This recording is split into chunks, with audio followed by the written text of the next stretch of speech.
Kami ada di salah satu villa yang ada di kawasan Canggu, tepatnya di Kabupaten Badung, Bali. Saya duduk bersama dengan Kabaris-Krim Polri, Komisaris Jenderal Polisi Wahyu Widada, yang akan menjelaskan kepada kami. Ini salah satu tangkapan besar karena ini pengembangan dari jaringan Freddy Pratama. Tak disangka ternyata di tempat ini pula, di rubanahnya ataupun di basementnya ditemukan 2 laboratorium. Pak Kabaris-Krim, bisa dijelaskan apakah Anda pernah menyangka bahwa ada turis asing, 2 orang warga negara Ukraina, 1 orang warga negara Rusia yang memodifikasi lantai bawah tempat kita duduk saat ini menjadi tempat untuk pabrik narkoba? Mungkin bukan hanya kita yang di sini, mungkin masyarakat yang ada di luar pun tidak akan menyangka bahwa tempat ini adalah pabrik pembuatan narkoba. Termasuk juga di bawah, di dalamnya ada tanaman hidroponik ganja.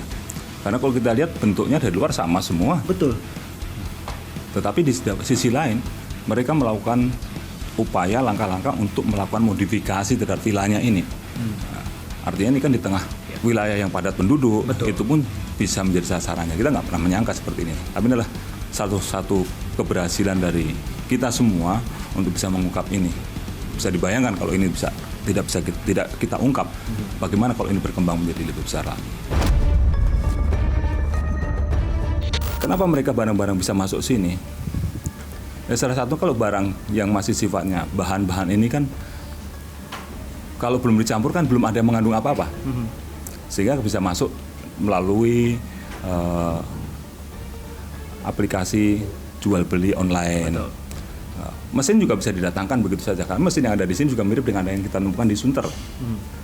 Tapi kan tidak disebutkan juga bahwa itu mesin pembuat ekstasi, kan tidak seperti itu. Betul. Pasti dengan masuknya hal yang berbeda.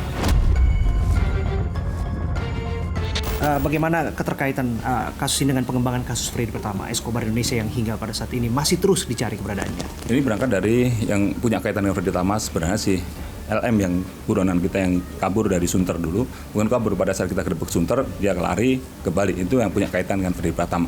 Dia adalah kaki tangannya Freddy Pratama.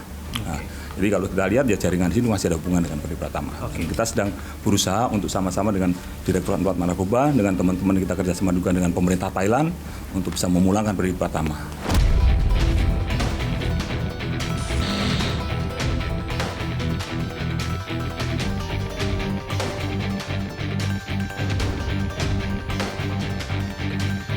Pak Kabaris-Krim, kita melihat langsung bagaimana lokasi di sini, Pak Kabaris-Krim, bisa dijelaskan, Pak?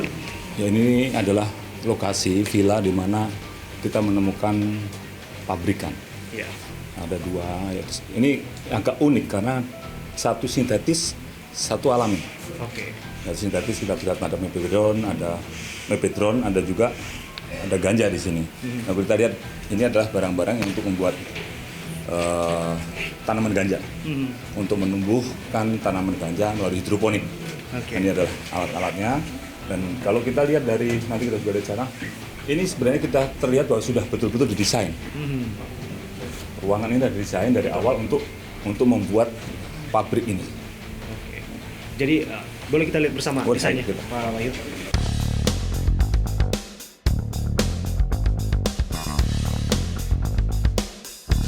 Kalau kita lihat ini kan semua sudah tersistematis. Semua mudah modern, dan dalam setiap kegiatannya sudah diukur kapan dia harus siram, kapan dia harus semprot, kapan itu sudah otomatis semua. Kemudian kita lihat juga lampu UV ya. Ini semua kan membutuhkan energi listrik yang cukup besar. Artinya dari sini kita juga mohon kalau masyarakat juga waspada, kalau ada satu villa yang misalnya kok pemakaiannya listriknya kok luar biasa dibanding dengan besaran villanya, ini harus kita patut curiga juga. Kita bisa dapat informasi. Ini untuk menumbuhkan ganjanya yang ditanam di pot-pot kecil ini, dan pot-pot kecil itu kemudian ditaruh di ember-ember ini. Butuh berapa lama mereka sampai pada hari menghasilkan 3 bulan. Ganja? 3 bulan, dan ini mereka sudah panen 2 kali, tapi yang pertama hasilnya kurang bagus, tapi mereka tuh terus bereksperimen. Ini kurang bagus, dicari kemana ya, kenapa yang kurang bagus, diperbaiki. Nah, ini adalah hasil-hasilnya yang sudah dipanen oleh mereka. Ya, artinya nih, kalau Aceh itu dari pohonnya ditanam di tanah, pohonnya keras. Ini semacam tanaman merambat. Nah, sehingga butuh ada tali-tali seperti ini. Tapi ya, efeknya sama. Yang diambil adalah bunganya. Tapi hanya mungkin berbeda jenisnya saja. Tapi kalau kita lihat di Aceh, karena saya pernah jadi Kapolda Aceh, kita tahu persis tanamannya keras, daun-daunnya ini, dan ditanamnya di hutan. Nah, kalau ditanam di sini menggunakan media yang kursus dan juga jenis ganja yang berbeda. Tadi disebutkan Pak Kabar Eskrim bahwa ganjanya ini bibitnya dibawa dari Rumania. Kita mau lihat ya Pak ya. Ya. Tapi yang sudah dipasarkan sejauh ini kemana saja Pak? Ya, di lingkungan di sini saja melalui grup itu sendiri, melalui yang disebut dengan Hydra Indonesia melalui Gratet tadi. Oke. Nah, kalau yang ini adalah rencana Mesin pencetak ya? Pencetak ekstasi, tapi belum pernah diproduksi karena mereka masih gagal dalam mencetak ekstasi. Oke. Karena sekali lagi mereka pengen yang produk yang berkualitas, perfect, sehingga kalau tidak sesuai dengan speknya mereka, ya tidak dipasarkan. Oke, berarti memang dipasarkan untuk turis-turis mancanegara yang Tapi lagi tidak menutup liburan. kemungkinan kalau ada orang yang masuk dalam aplikasi itu beli kan bisa-bisa saja. Mereka tidak membatasi. Aplikasi Telegram ya Pak ya? Ya, di dark web, Telegram. Oke, boleh kita lihat. Ini Pak. adalah Nah, ini hasil dia ganja bunga ganja kering itu ya Pak? keringnya dan dia simpan di sini. Pak, kelihatan ini ada bibit ya Pak? Bisa dipulang kali Pak. Ya, ini Ya, bibitnya dia. ini bibitnya. Dan bawa khusus juga dari Rumania untuk disemai di sini dan kemudian untuk dikembangkan tumbuh kembangkan di. Sejauh ini sudah berapa banyak yang pada akhirnya dipanen dalam bentuk bunga ganja kering seperti ini Pak? Kalau kita lihat dua kali panen ya mungkin bisa kita lihat aja kebesarnya itu kan juga sebenarnya belum terlalu banyak. Tapi kalau kita biarkan kan bisa berkembang biak yang seperti ini. Ini lebih baik kita dari awal ketika kita tahu langsung kita lakukan penindakan daripada nanti kalau kita nggak tindak bisa berkembang biak menjadi besar lagi. Itu yang kita jaga.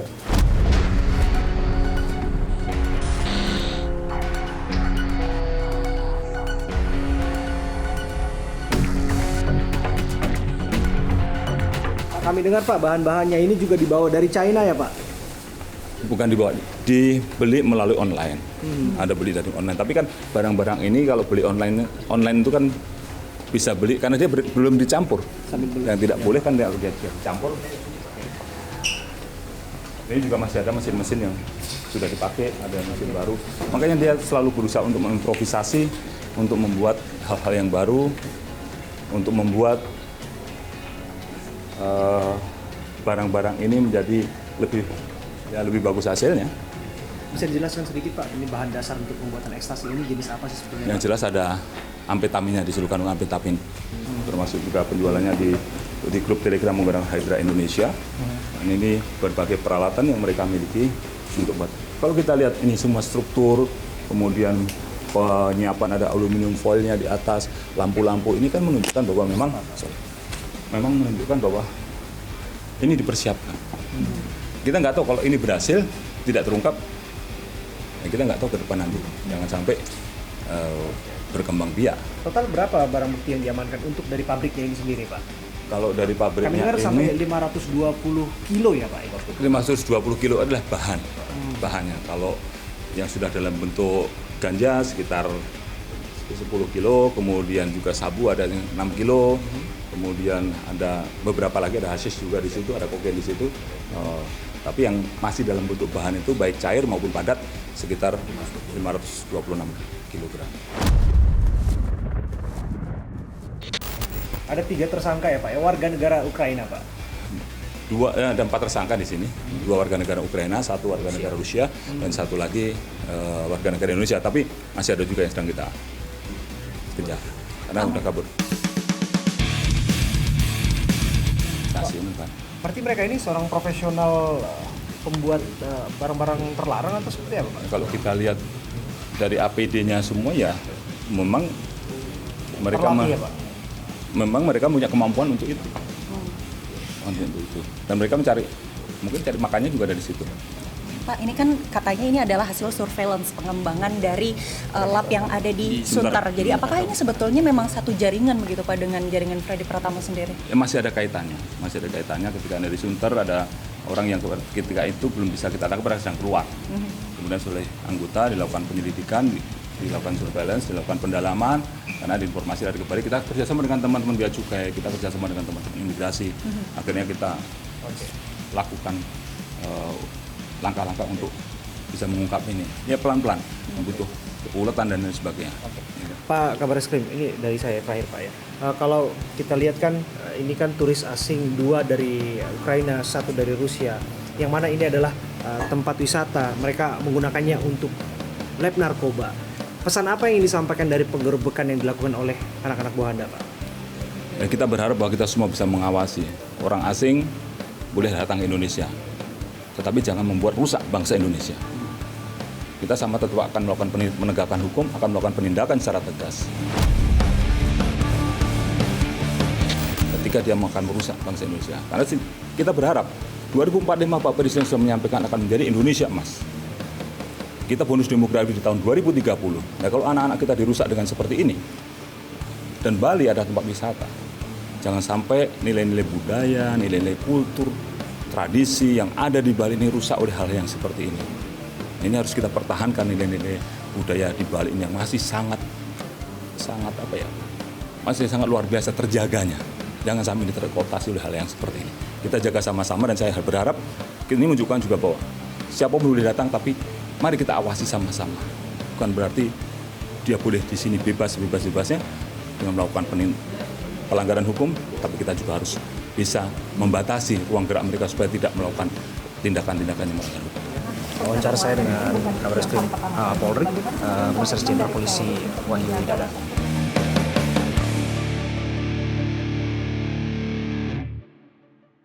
How do you cover it? People doesn't expect that, and the basement of this villa. It's not my idea. Yes, I only have proposition work in this place. It's not all my idea. Yes, I only. So there's other people. Yes, There's not, other authority. Yes, it's not only my idea.